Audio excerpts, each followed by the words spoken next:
ओम शांति। 19 जनवरी 2024 की साकार मुरली है। प्यारे मीठे बाप दादा हम बच्चों से कहते हैं, मीठे बच्चे, सदा खुशी में रहो और दूसरों को भी खुशी दिलाओ। यही है सब पर कृपा करना। किसी को भी रास्ता बताना, ये सबसे बड़ा पुण्य है।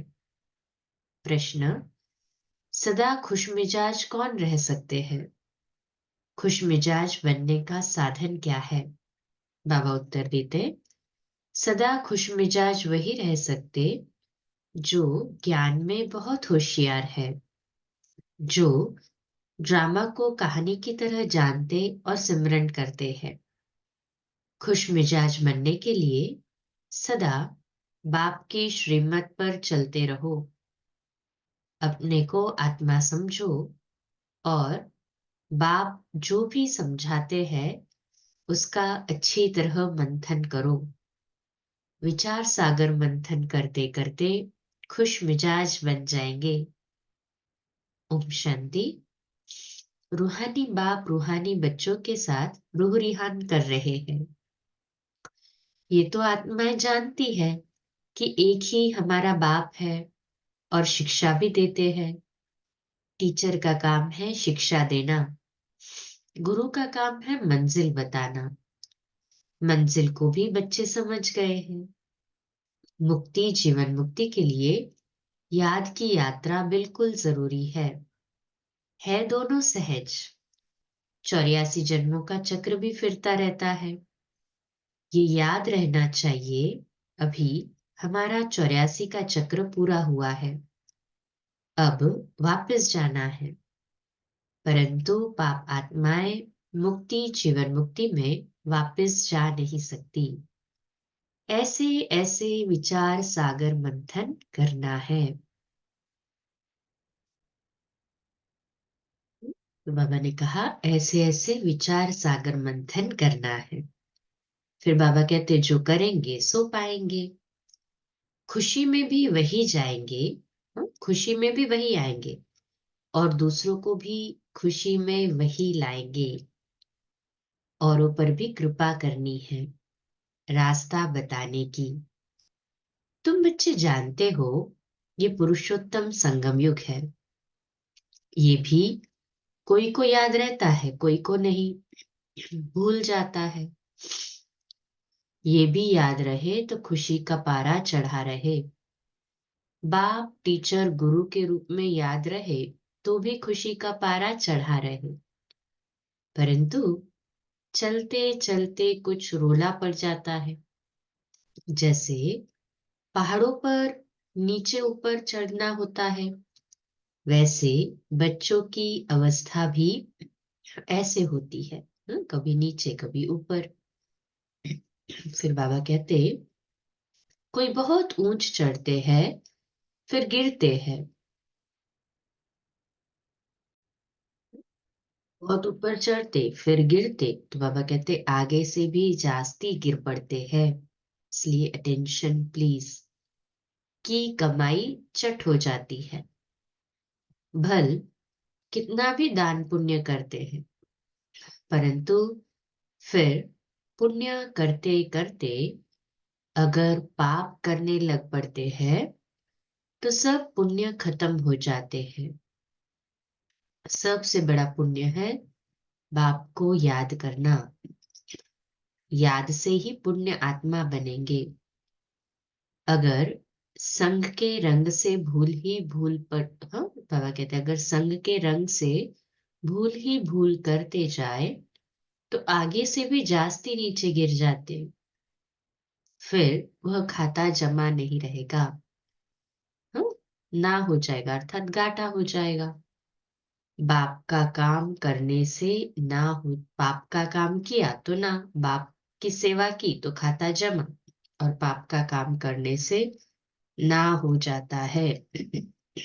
बहुत पाप का खाता चढ़ जाता है, मुरादी संभाली जाती है ना। बाप भी कहते हैं तुम्हारा खाता पुण्य का था, पाप करने से वह 100 गुना हो जाता है और ही घाटे में आ जाएगा।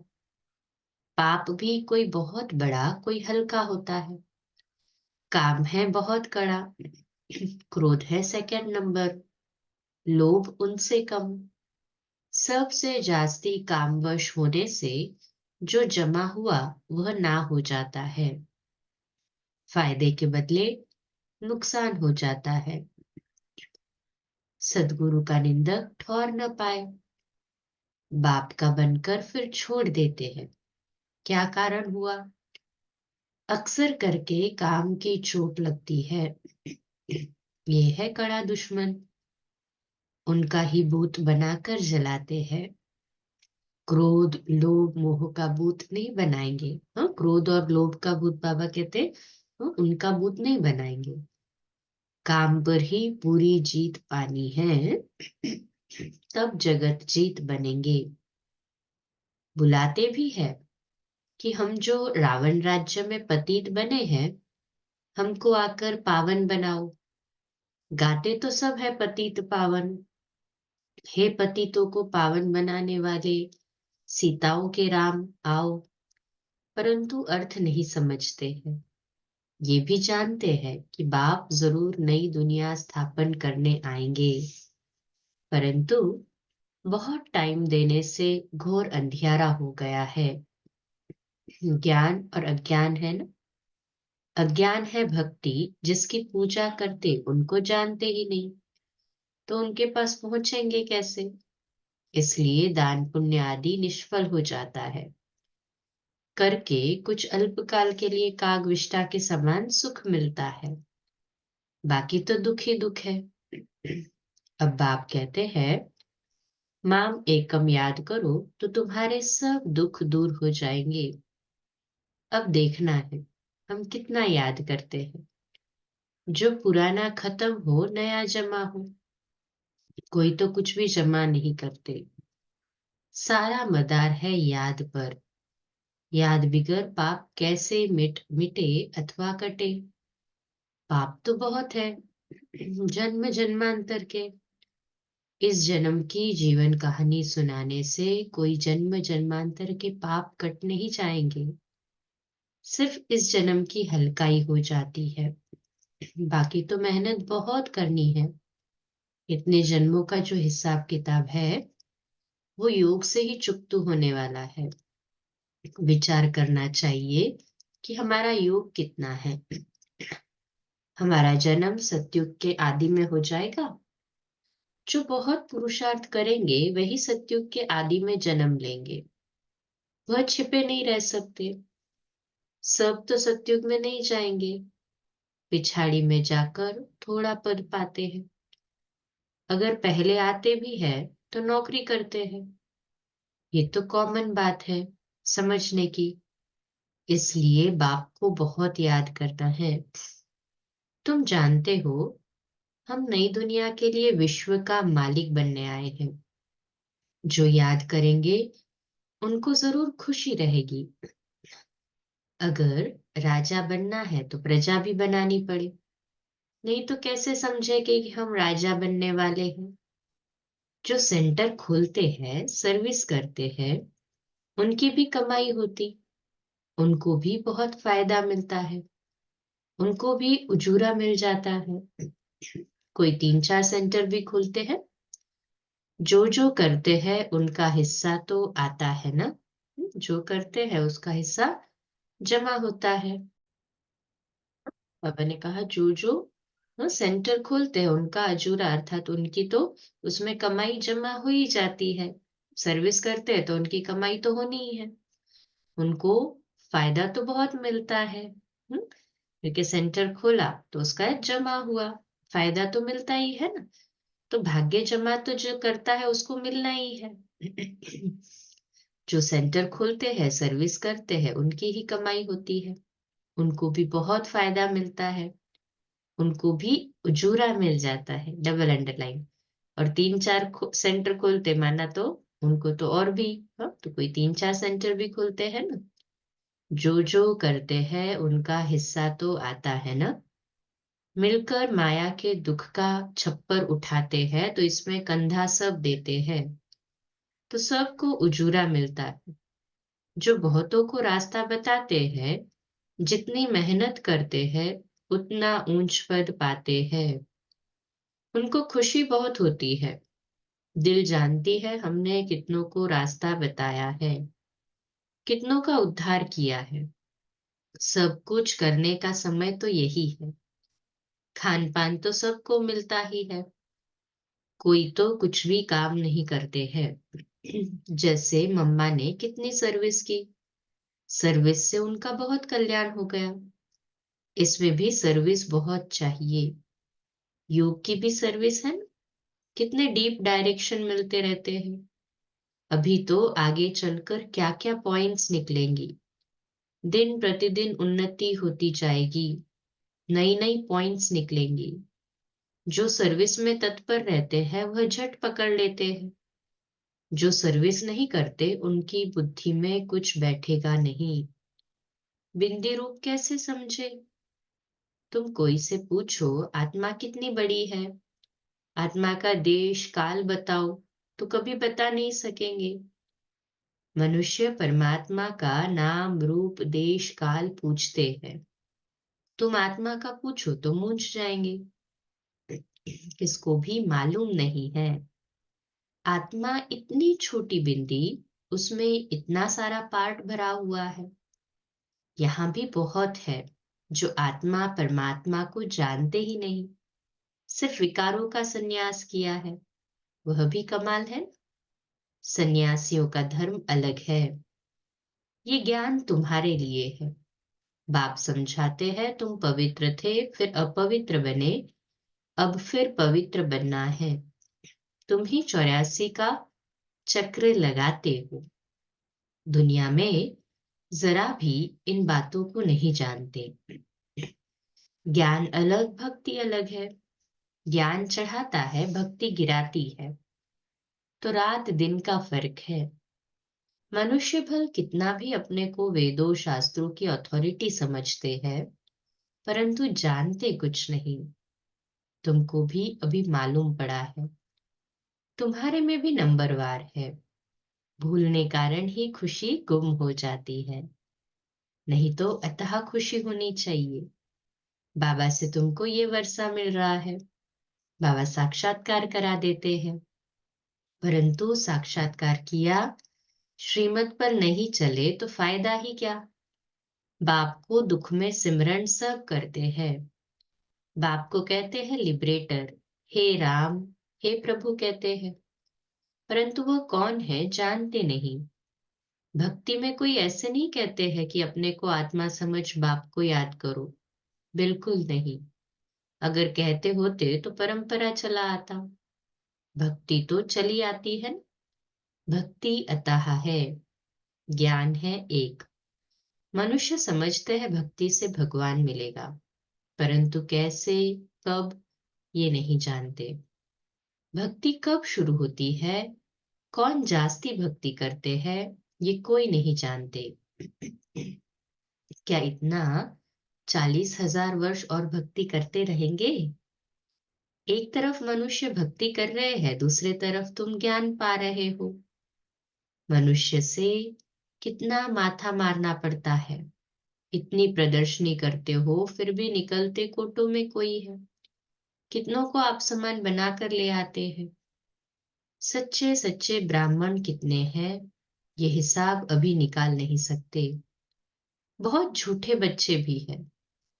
ब्राह्मण लोग कथा सुनाते हैं, बाबा गीता की कथा सुनाते हैं। तुम भी सुनाते हो, यथा बाबा तथा बच्चे।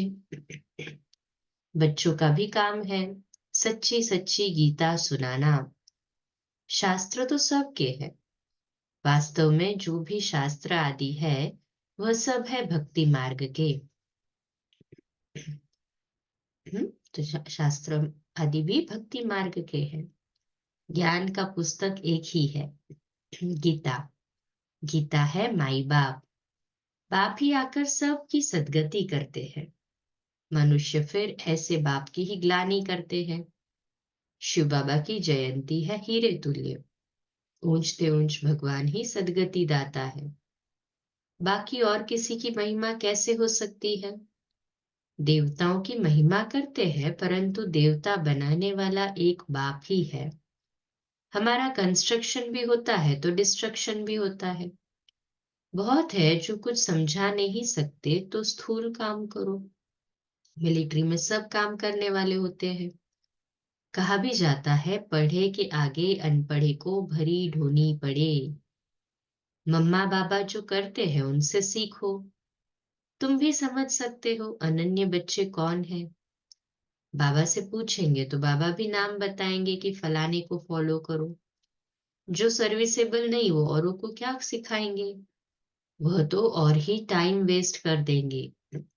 बाबा समझाते हैं, अपनी उन्नति करने चाहते हो तो यहाँ कर सकते हो। अपनी उन्नति करना चाहते हो तो बाबा ने खुली छूट दी है। पुरुषार्थ करो, लास्ट सो फास्ट जाओ।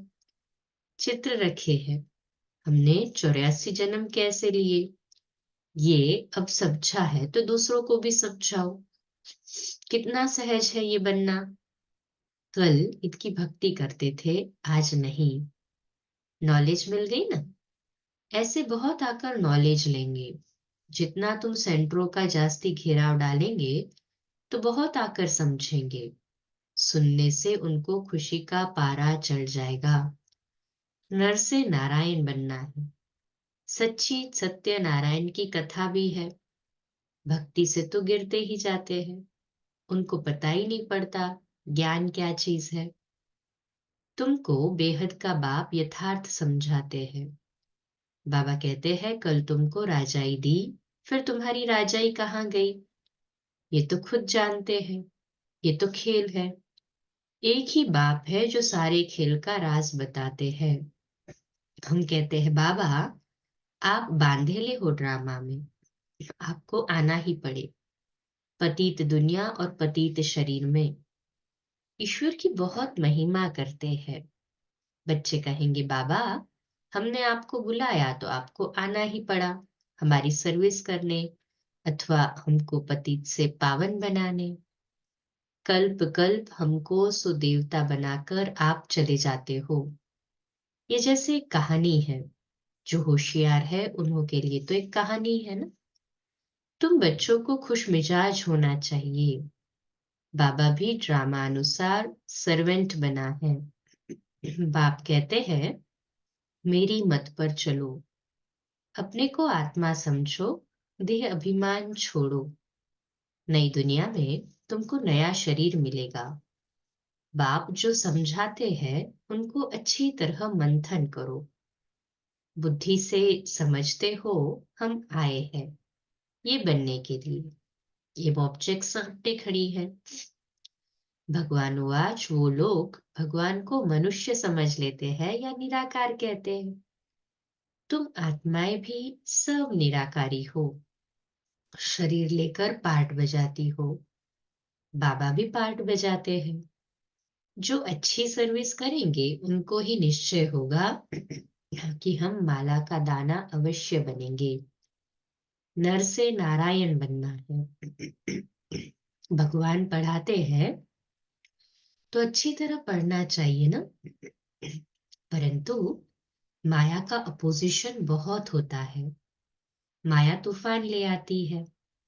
अच्छा, मीठे मीठे सिकिलदे बच्चों प्रति माता पिता बाप दादा का याद प्यार और गुड मॉर्निंग। रूहानी बाप की रूहानी बच्चों को नमस्ते। हम रूहानी बच्चों की रूहानी माता पिता बाप दादा को याद प्यार, गुड मॉर्निंग और नमस्ते। वाह बाबा वाह, शुक्रिया बाबा शुक्रिया। धारणा के लिए मुख्य सार है, पहली पॉइंट, विचार सागर मंथन कर अपार खुशी का अनुभव करना है। औरों को भी रास्ता बताने की कृपा करनी है। संग के रंग में आकर कोई भी पाप कर्म नहीं करना है। दूसरा पॉइंट, माया के दुखों का छप्पर उठाने के लिए मिल करके कंधा देना है। सेंटर्स खोल अनेकों के कल्याण के निमित्त बनना है। आज का मीठा वरदान, अपने बोल की वैल्यू को समझ उसकी इकोनॉमी करने वाले महान आत्मा भव। तो आज का स्वमान, मैं महान आत्मा हूँ। मैं महान आत्मा हूँ। विश्लेषण, जैसे महान आत्माओं को कहते हैं सतवचन महाराज, तो आपके बोल सदा सतवचन अर्थात कोई न कोई प्राप्ति कराने वाले वचन हो। ब्राह्मणों के मुख से कभी किसी को श्रापित करने वाले बोल नहीं निकलने चाहिए। इसलिए युक्ति युक्त बोलो और काम का बोलो। बोल की वैल्यू को समझो। शुभ शब्द, सुख देने वाले शब्द बोलो। हंसी मजाक के बोल नहीं बोलो। बोल की इकोनॉमी करो तो महान आत्मा बन जाएंगे। स्लोगन, यदि श्रीमत का हाथ सदा साथ है तो सारा ही युग हाथ में हाथ देकर चलते रहेंगे। यदि श्रीमत का हाथ सदा साथ है तो सारा ही युग हाथ में हाथ देकर चलते रहेंगे। अवैध साइलेंस द्वारा डबल लाइट फरिश्ते स्थिति की अनुभूति का आज का अभ्यास है। जैसे लाइट के कनेक्शन से बड़ी बड़ी मशीनरी चलती है, आप सभी हर कर्म करते कनेक्शन के आधार से स्वयं भी डबल लाइट बन चलते रहो। जहां डबल लाइट की स्थिति है वहां मेहनत और मुश्किल शब्द समाप्त हो जाता है। अपनेपन को समाप्त कर ट्रस्टीपन का भाव और ईश्वरीय सेवा की भावना हो तो डबल लाइट बन जाएंगे। अच्छा, कम बोलो, धीरे बोलो, मीठा बोलो, सत्य बोलो, सोच समझकर बोलो। निमित्त भाव, निर्माण भाव, निर्मल वाणी। आज का नया दिन आप सभी को मुबारक हो, मुबारक हो, मुबारक हो। शुभ दिवस। आज रात्रि क्लास 8:45 बजे, कल सुबह अमृत वेला मेडिटेशन 3:30 से 4:30 और मुरली क्लास प्रातः 4:45 बजे। ओम शांति। शुभ दिवस।